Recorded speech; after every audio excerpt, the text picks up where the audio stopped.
Hello, hello, hello. Welcome back. In this lecture, we will see Hannah Arendt. Hannah Arendt is a philosopher who did not like herself to be called as philosopher. A philosopher who had aversion toward philosophy. Paradoxical बातें हैं. मतलब if I have to say something about it, I will say कि Hannah aren't की किताबें बिक नहीं रही थी.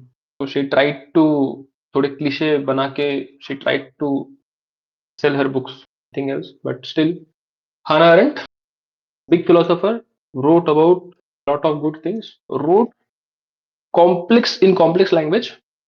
Her ideas are very simple. Language से डर के डोंट बी स्कैर्ड.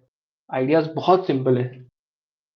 मतलब क्या है हाना अरेंट? हाना अरेंट थोड़ी पैराडॉक्सिकल सी राइटर है. A philosopher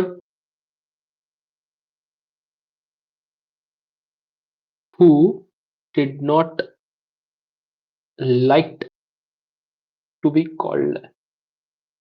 called as philosopher. She called herself political theorist. Called herself political theorist. ठीक है. She called herself political theorist. अभी बात ऐसा है हना अरेंट के साथ कि शी रोट, मतलब मैंने पहले भी बोला कि she wrote in a very complex language. मतलब इतना कॉम्प्लेक्स लैंग्वेज में लिखा कि there is this scholar known as Margaret Canovan. Margaret Canovan ma'am बोलते हैं कि Hannah Arendt makes no efforts so that her writing becomes understanding to readers. Claim करती है कि उसके जो राइटिंग है उसने खुद लिखी. मतलब यहाँ से यू कैन अंडरस्टैंड कि कॉम्प्लेक्स लैंग्वेज यूज किया होगा. मतलब she tries to mask simple ideas in complex language. Ideas nonetheless are very simple. मतलब पीएसआर के लिए तो बहुत सिंपल है. उसके मतलब उसके बाद पॉलिटिकल फिलोसॉफी या फिर आई डोंट नो एमए और बीए के लिए क्या है, बट पीएसआर के लिए ideas are very simple. Margaret Canovan ma'am क्या बोलते हैं कि Hannah Arendt makes efforts to so that her so that her writings are understandable to readers. Understandable to understandable to readers. Right? She claims that she writes for herself. She claims that she writes for herself.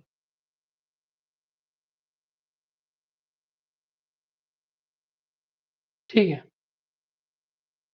अभी ये this is how Hannah Arendt is introduced. This is how Hannah Arendt is introduced. Political philosophy with aversion towards philosophy. She called herself political theorist. She avoided calling herself political philosopher, right? Or she is the only scholar. She is the only women scholar. She is the only women scholar who is recognized as a philosopher. Hannah Arendt is only female scholar who is recognized as a philosopher. Here is her importance. ठीक है. Deontological, she is very deontological. Human dignity, again human dignity की बात करेगी कि human dignity is basis of everything, right? Or she talks about civic republicanism. Sorry, मेरा pronunciation थोड़ा बेकार हो गया यहाँ पे. She talks about civic republicanism. Civic republicanism का मतलब क्या है कि people are participating affairs of state. अगर आप civic republicanism के अगर स्कॉलर हो तो you are proponent of participative and deliberative democracy, right? So she is a proponent of participative and deliberative democracy. She she says that to be a man, to be a human, you have to participate in political sphere, right? So this is very important. और वो she says that she says that her political philosophy, her political thinking, how she thinks she thinks without barriers. Thinking without barriers ऐसा बोलती है वो अपने political thinking को, अपनी political philosophy, right? So this is introduction of हना aren't. This is हना aren't, right? This is what she says. She has aversion towards philosophy. She is scholar of civic republicanism. She is proponent of participative and deliberative democracy. She is only female scholar is recognized as a philosopher. She does not claim to be a political philosopher. She says that I am a political theorist. अभी ऐसा क्यों बोलती है, इसके पीछे reason है. She says that thinking is thinking without barriers. How to think is to think without barriers. ठीक है,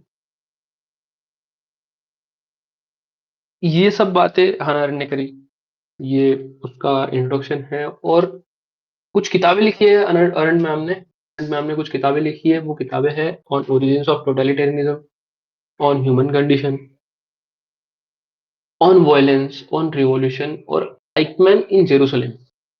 ठीक है, ये 5 किताबें हैं. पांचों किताबों के core ideas we will study. On origins of totalitarianism से we will study, on origin of totalitarianism से वी विल स्टडी टोटलिटेरियनिज्म कैसे केम इनटू बीइंग, कैसे एस्टेब्लिश होता और कैसे उसको उसका सस्टेनेंस होता. ऑन ह्यूमन कंडीशन पे वो बात करती है थ्योरी ऑफ एक्शन की. थ्योरी ऑफ एक्शन जो बीटा एक्टिवा की बात पीवाईक्यूज कर रहे हैं, जो ट्रायड ऑफ लेबर वर्क और एक्शन की बात हो रही है, that she will talking on human condition. On violence पे she will talk about power versus violence की बात करेगी कि पावर क्या है, वायलेंस क्या है, इस चीज का बात she will. On revolution is a book on freedom. और Eichmann in Jerusalem, I feel Eichmann in Jerusalem is her most important work, या फिर मोस्ट फेमस वर्क. इंपॉर्टेंट तो पॉलिटिकल फिलोसॉफी के लिए ऑन ह्यूमन कंडीशन है, फिर on origins of totalitarianism है.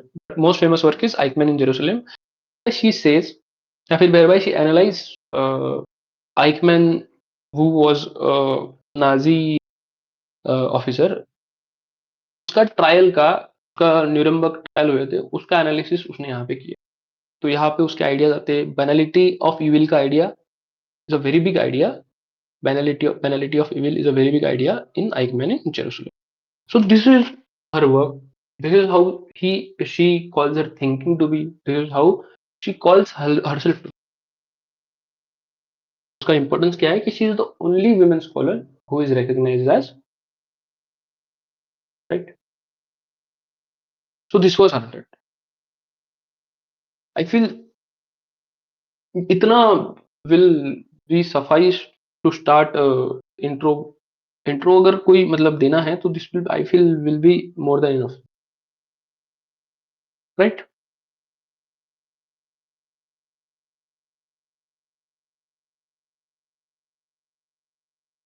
ठीक है. सो दिस वाज एन का इंट्रो. आगे उसके कोर आइडियाज पढ़ेंगे. आगे पढ़ेंगे कि क्या, किस चीज की बात करती, कैसे बात करती और क्यों बात करती. ये थोड़े कॉम्प्लेक्स आइडियाज है, बट नॉनदलेस हो जाएगा. Thank you so much. Bye bye.